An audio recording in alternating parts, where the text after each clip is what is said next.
मुझे अपना फैसला बता दिया है रणवीर। अब तू सोच, तू इन लोगों को घर में रखना चाहता है या फिर अपनी माँ को?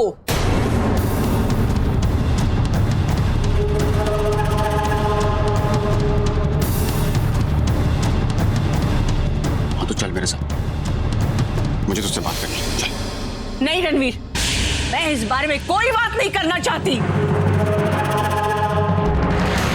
माँ मैंने कहा ना चल चल। और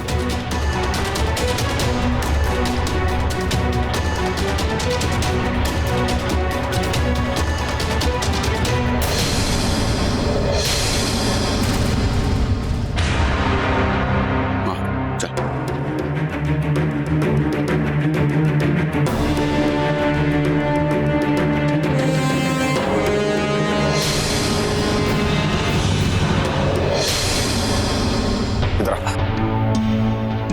मैं तेरी एक बात नहीं सुनने वाली। मुझे उनसे कोई रिश्ता नहीं रखना, कोई मतलब नहीं मेरा उनसे। अच्छा, कोई मतलब नहीं तो उनके केस में अपनी टांग क्यों अड़ाई? क्यों हरवाया तूने उनका केस?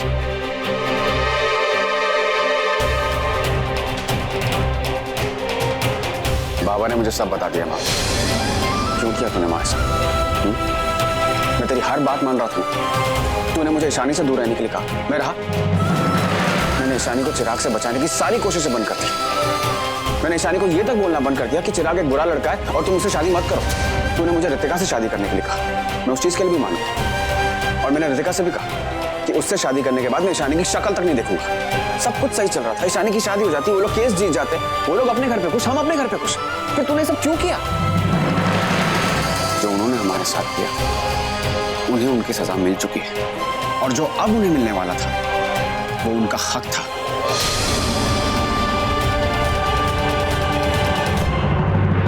मैं तो कभी ऐसे नहीं थी, फिर क्यों किया तूने ऐसा?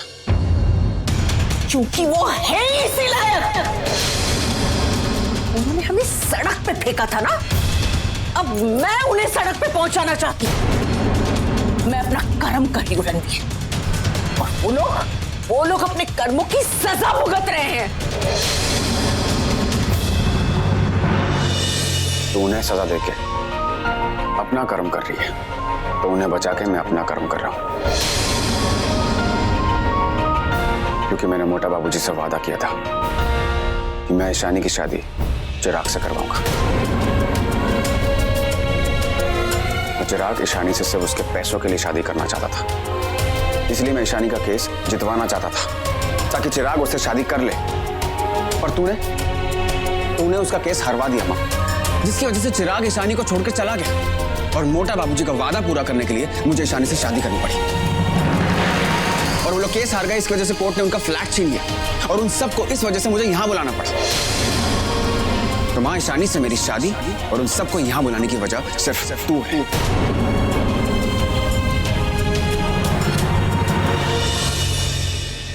मैं मानता हूं उन्होंने हमारे साथ गलत किया, लेकिन अगर हम भी वही करेंगे तो फिर उनमें और हमें क्या फर्क रह जाएगा? अंबा की तरफ से मैं आप सबसे माफी मांगता हूं।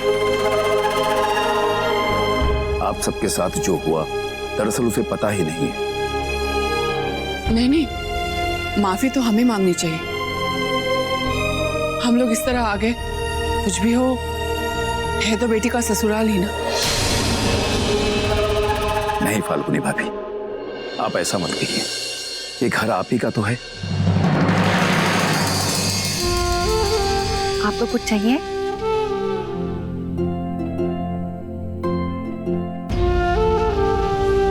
आप प्लीज बैठ जाइए ना।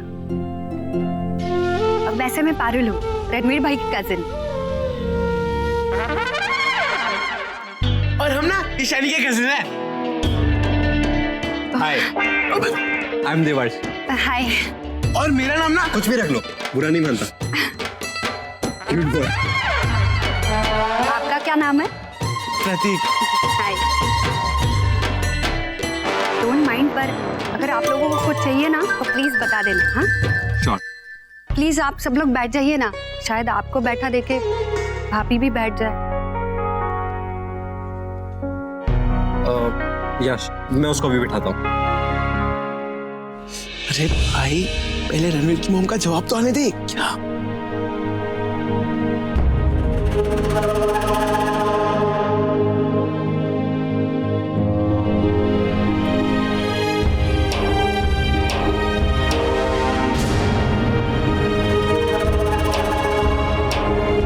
पारुल, तुम्हारे भैया भाभी को कमरे में ले जाओ कुलदेवी का आशीर्वाद लेने के लिए।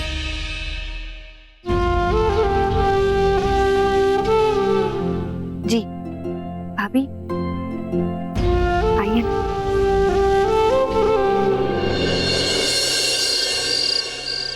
इतना बड़ा धोखा, उसकी इतनी हिम्मत, जो सबके सामने भरे मंडप में मेरी बेटी को छोड़ के चला गया। पापा प्लीज, आप क्यों गुस्सा कर रहे हो? मैंने ही उससे कहा था ईशानी से शादी करने के लिए। तुमने कहा और उसने मान लिया। ना उसने तुम्हारे बारे में सोचा, ना मेरे बारे में। नहीं पापा, ऐसा नहीं है। उसने तो बहुत मना किया था, लेकिन फिर मैंने उसे फोर्स करके ईशानी के पास भेजा। पापा प्लीज ट्राई टू अंडरस्टैंड।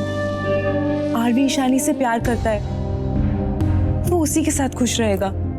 वो उसके साथ खुश नहीं रह पाएगा, क्योंकि वो ईशानी से प्यार करता है। ईशानी उससे प्यार नहीं करती। इस एक तरफा प्यार में कोई खुश नहीं रह पाएगा बेटा।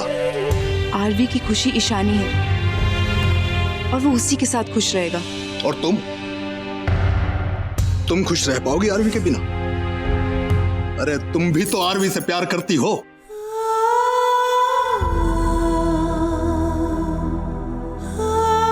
इसी प्यार में तो मजा है, जहां आपको आज पता ही ना हो कि कल क्या होगा। और वैसे भी पापा, you know I love surprises।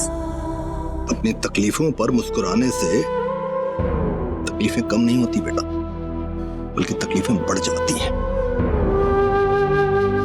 और तुम्हें उस दिन बहुत तकलीफ होगी, जिस दिन तुम आरवी को ईशानी के साथ देखोगे। उस दिन ही मुझे असली खुशी होगी पापा, क्योंकि असली प्यार वो नहीं जो मैं आरवी से करती हूँ।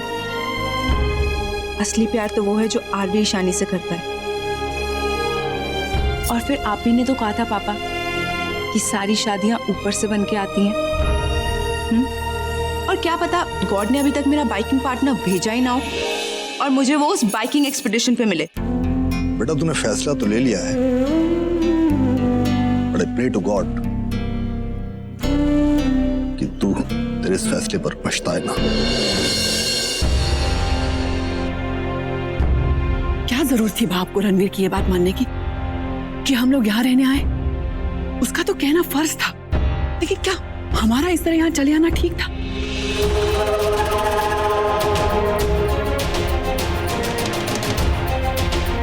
वो अब हमारा दामाद है, हम दामाद के साथ नहीं रह सकते। ये भगवान, ये लोग यहाँ भी शुरू हो गए। अच्छा है ना, हम दोनों साइड्स में ही हैं, किसी की साइड्स लेनी नहीं पड़ेगी।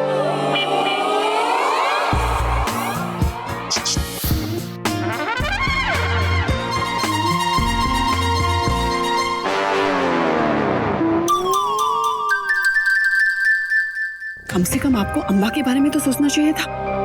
हमारे यहाँ आने से उसकी नफरत और गुस्सा अब और भी बढ़ेगा, जिसका सीधा असर ईशानी के फ्यूचर पे पड़ेगा। हमें रहने के लिए कोई और घर ढूंढना होगा। हम लोगों के आज का पता नहीं और तुझे ईशानी के फ्यूचर की पड़ी है।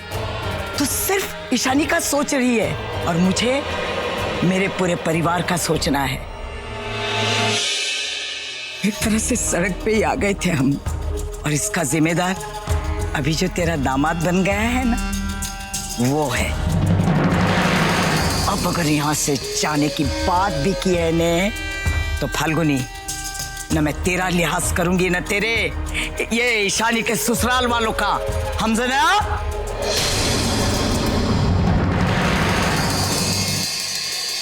वाह फाल्गुनी भाभी, आप दोनों आइए, आप लोगों के लिए मैंने कमरा खुलवा दिया है।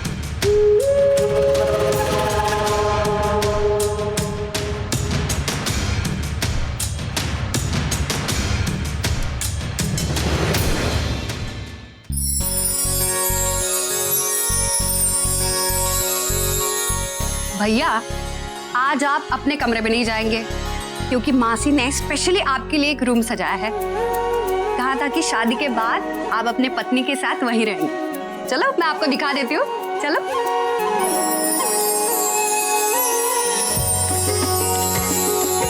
आइए चलिए। और ये रहा आपका room. Welcome to your new life with your wife. ये तो ईशानी का रूम था।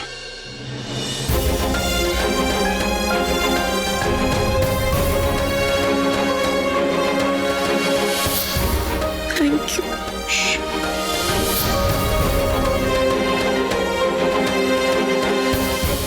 शानी मैं सच कह रहा हूँ, चिराग जैसा दिखता है वैसा नहीं है। उसने हम सबको धोखा दिया। अरे मैं जानता हूँ मैंने तुम्हें चिराग की अच्छाई दिखाई, पर अब मैं ही तुमसे कह रहा हूँ कि वो एक नंबर का झूठा और धोखेबाज इंसान है शानी। Thank you. दोस्ती में no sorry no thank you.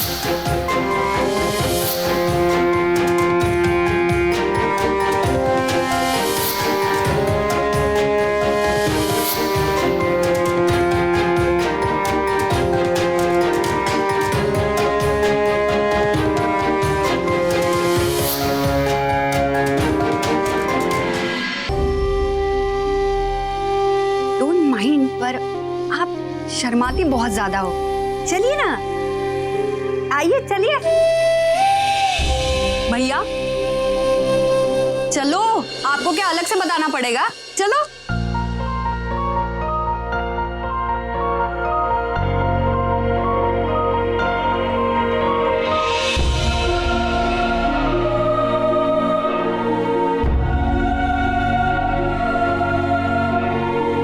भैया ये आपकी वरमाला। यहाँ आप दोनों को कुलदेवी की पूजा कर दी है और माँ और मासी अभी आते होंगे।